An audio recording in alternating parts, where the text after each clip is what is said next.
Hello and welcome back. It's Hannah here from Blue Ferret Boarding, as you should know by now. So this week we're going to look very much at the subfamily Lutrinae.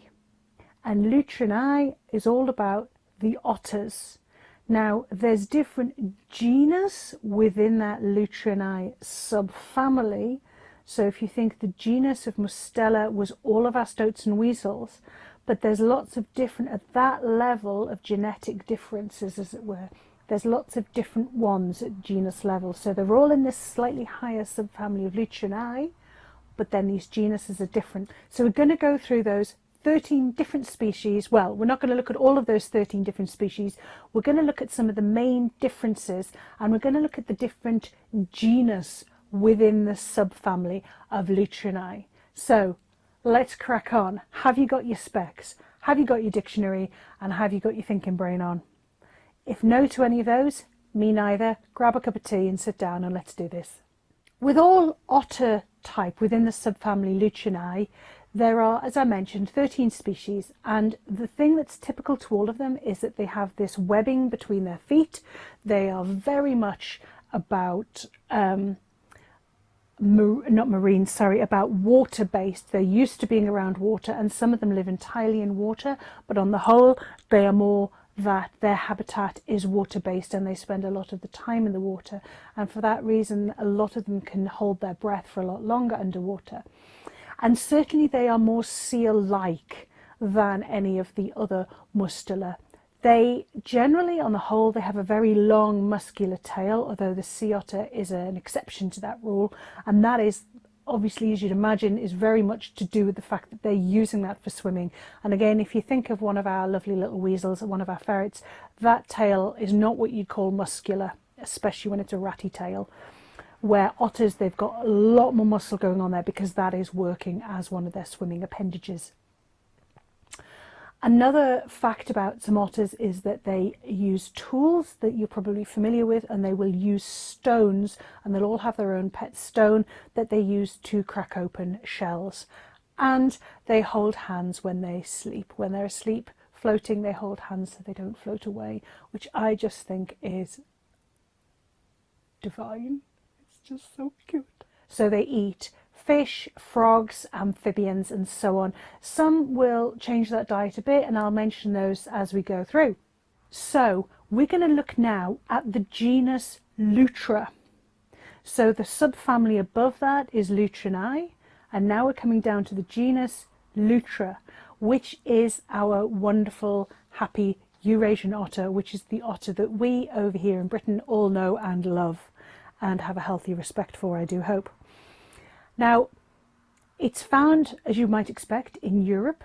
It's also found in parts of Asia and in parts of North Africa as well, which was surprised me. I didn't realise that, but that's great. Now, they are strongly territorial and they eat mainly fish. But this genus of Lutra isn't just our wonderful European otter. It's also the hairy-nosed otter is within this genus as a separate species. So we've gone genus, Lutra, and now we've got the species, which is our European otter, and there's a species which is this hairy-nosed otter. And the hairy-nosed otter is, as you might expect, it's got a little hair on his nose. So basically the snout area that, there's a name for it, rhino something, there's a name for it, but that part of a ferret or indeed a cat or a dog, that bit at the end of the muzzle which generally has no fur on it, and it might be what you think of your wet nose on a dog or the dry nose on a cat, that very tip on this hairy-nosed otter, as you might expect, has tiny short hairs on it. I don't know why, but it does. Now that is generally, that hairy-nosed otter is generally found in Southeast Asia, so sadly we're not going to see them around here very much. So let's move on to the next genus. So then, the next genus within this subfamily Lutrinae is, I'm having a look up here, Hydrictis, and that is the spotted-necked otter. Now, as you might expect, these guys have little blotches of white or cream around their neck, under their chin and around their throat and their chest area here. and that's what defines them, and I believe the rest of them is pretty much a dark brown colour. So these guys aren't as territorial as some of the other otters you will find, and they are found generally around lakes and some of the larger rivers in South Africa. So again, sadly, these boys you aren't really going to see unless you're over there. So our European otters are found around riversides generally and moving water, to my understanding. And these guys are around lakes and large rivers. So let's quickly move on to the next one then. Okay, so next is the genus Lutrinae. Now, again, this is its own certain thing, and this is the smooth-coated otter. And it's only found, well, and this is the interesting thing, it's found in the Indian subcontinent, in Southeast Asia, but there's also a really small, isolated population in Iraq. Who knew? And I love this idea that there's where, how did they get there? Did they migrate, or have they been there the whole time? Or anyway, so as you might expect with the smooth-coated otter, their fur is a lot shorter and, as you might expect, a lot smoother than some of the otters that we've looked at so far. So these are different genus. So again, just as a reminder, if you've got the genus of Mustela, under which you've got all the different species of ferrets and stoats, so they are so closely related that they're all in the same genus.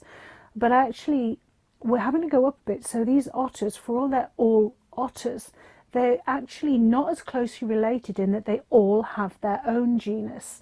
And this is the really interesting thing that I find, that there must be enough genetic differences between them that they're pushing them up a classification to separate them, if that makes sense. So let's move on from the smooth-coated otter. I almost said ferret. Okay, so let's move on to the genus Loncha. Now there's 3 species within this. You've got the North American river otter, which is found in North America around rivers, but only in the North American continent. You've got the southern river otter, which is in South America only and hangs around rivers. And then you've got the neotropical river otter, which is also in South America only. And finally, sorry, I think I said 3. There's 4 in this particular genus, 4 different species. You've got the marine otter, which is not to be confused with a sea otter, which we'll come to later, because a marine otter is under this genus of Lontra, and a sea otter isn't. Now, a marine otter, as you might imagine, is a saltwater otter only, and that's also found in South America. So basically, this entire Lontra genus of otters are found mainly in the South Americas and one in the North America, but all of them are only on that one landmass, none elsewhere. Okay, so let's move on. Okay, so this next one is both a favourite and a terrifying least favourite somehow. I find them fascinating and terrifying in equal measure. So this is the genus Pteronura. And these guys are huge. This is the giant otter.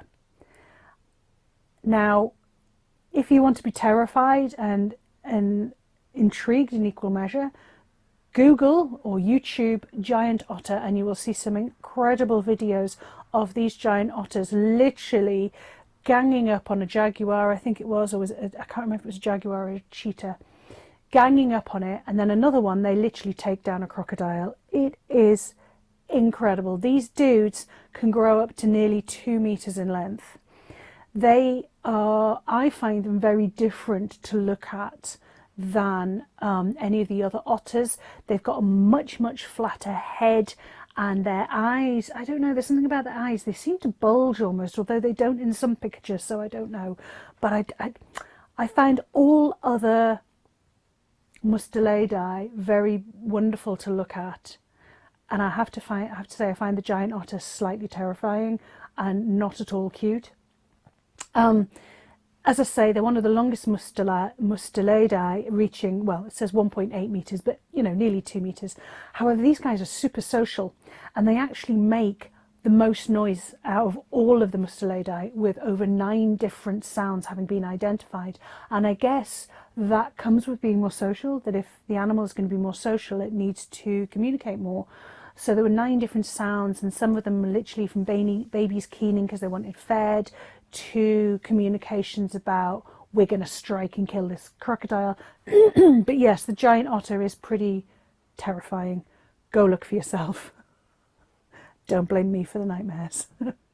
Okay, so the next genus we're going to look at, we've decided we're going to say Aeonyx because neither of us knows how to say it. So if it's wrong, tough.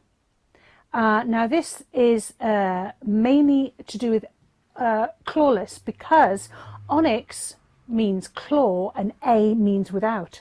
I did remember that bit. So these are all about the clawless otters. Now, to be fair, the way I was reading is they actually do have claws, but they're so small that they hardly reach past the pads, which is why they're quite kind of termed clawless. So you've literally got the Asian small clawed, and they're one of the smallest of the otter species, and they live in some of the mangroves in Asia, as you might imagine. You've got the African clawless otter, which is actually at the other end of the scale in that it's the second largest of the freshwater otter species. Now again, I find that really interesting that one of the smallest and one of the biggest are both within the same genus. You know, it's really interesting. And those African ones are more savanna and lowland forest. And again, you're looking at sub-Saharan Africa, as you might expect from an African clawless otter. Then the final one, the final species in this genus of Aeonyx of clawless, is the Congo clawless otter. And the Congo clawless otter is found more around the tropical belt of Africa. So all the countries around that tropical belt are where you're going to find this Congo clawless, where the African clawless is kind of a little bit lower down generally. And very little is actually known about this Congo clawless otter. And in fact, I think it's only just recently been decided to be put into this, either it's of its own species or within this genus, I forget. So there's not as much known about it, but from what I remember, they believe that it spends more of its time on land than other otters. So for a lot of otters, they may be within a sort of 100 meters or a 10-meter range of their river habitat. But for these guys, I think they can be on land for longer and are more likely to stray, is my understanding of that. Okay, let's move on. Okay, so that brings us to the last genus, which is Anhydra, which I would imagine means to do with being in water. And this is the sea otter. Now, what is incredible about the sea otter is that they can hold their breath for several minutes underwater. So they're almost seal-like in that ability. And also a sea otter doesn't actually have to come onto land. It can live its entire life at sea if it should wish, which is just incredible to say it's a mammal. And again, thinking back, it's a mammal that has legs as opposed to a mammal such as a whale or a seal or a dolphin. So to me, I still find that incredible. However, it usually prefers near shore environments, and it'll dive to the seafloor to get sea urchin and the such like. And again, this species or this genus will use rocks to crack open shells to get at these goodies. It's also what is called a keystone species. Well, certainly some of the sea otter species are, in that as a species it helps to monitor the population of other species in that environment. So if that species were to be taken out, if that keystone species were to be taken out, it would totally change the habitat because other populations would rise up, which change everything else. So it's seen as a keystone species in that it helps monitor almost and control the population of other things. And in this case, I believe it's sea urchins that it helps control the population. Okay, so a sea otter is actually one of the heaviest of the otter families, but it's actually one of the smallest of the marine mammals, which again kind of makes sense to me.